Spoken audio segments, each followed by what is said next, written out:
Hey YouTube, if you're going to learn to play Pokemon, one of the first things you need to know, like in any card game, is the different types of cards there are, and their basic card anatomy, which isn't too very complicated, but still, it's worth taking a quick look. So we're going to examine each one really quickly as part of learning how to play. This is a Pokemon card. They're pretty easy to tell what they are. They've got HP up here, they've also got a type, and that symbol will tell you what type it is, but the card will also be colored to match. This is a fire type, and it's going to be red. The name of the card is up here.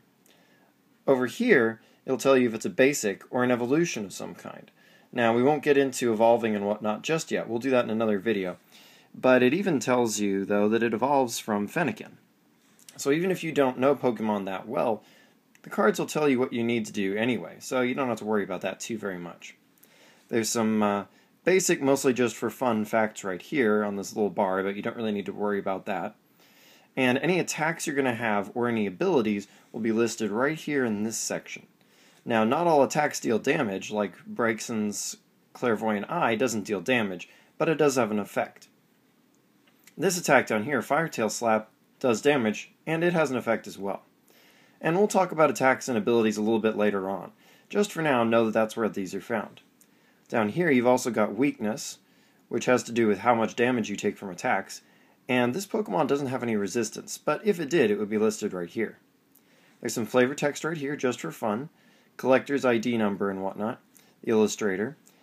None of that really is too very relevant, but down here we do have one more important thing, and that's its retreat. Its retreat cost has to do with how much it costs for that Pokemon to leave your active slot. Pokemon's a lot like, I guess what you'd call like a lot of sports or like baseball. You've got one Pokemon who's active, who's sort of like at bat, and the other Pokemon are on your bench, sort of waiting to be at bat. Retreat cost is how much it takes for it to leave the at bat position in the active slot and switch out for one of your benched Pokemon. Alright, so that's a Pokemon card. Next up is a trainer, and there are many different kinds of trainers. Well, there's a small collection of them, but all of them are going to say trainer up here.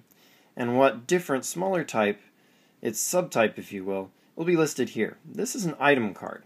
There are also supporters and stadiums. This is the name of the card right here, and its effect is listed down here. Now certain card types may have certain special rules, and those rules will be found listed on the card. For instance, this Great Ball comments that since it's an item card, you can play as many items as you want per turn. That's good, there's no restriction there. And last, we have energy cards. Now, if you're familiar with, say, Magic the Gathering, you'll know what lands are. And energy function in much the same way.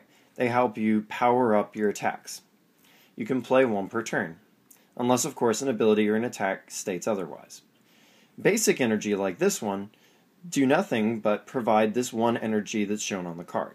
This symbol is a fairy energy. Fairy energies are pink. When you attach this to a Pokemon, it allows you to pay for one fairy energy in an attack cost. Or it can also provide energy to power for what's called colorless. A colorless energy requirement, a white symbol, like what you'll find on this card right here for its Clairvoyant Eye attack, can be paid with anything. So if you attach this fairy energy to Brixton, you can actually use it to pay for your Clairvoyant Eye attack, because colorless can be paid with anything. Basic energy don't have any other effects, so they don't have any other text printed on the card at all. Alright, and those are your basic card types in Pokemon. That's it. Just these three. Now there may be a little bit of variety in each type, which we'll cover in another video, but for now, those are the basics. So until next time, like, comment, subscribe, and check out my channel for more cool videos.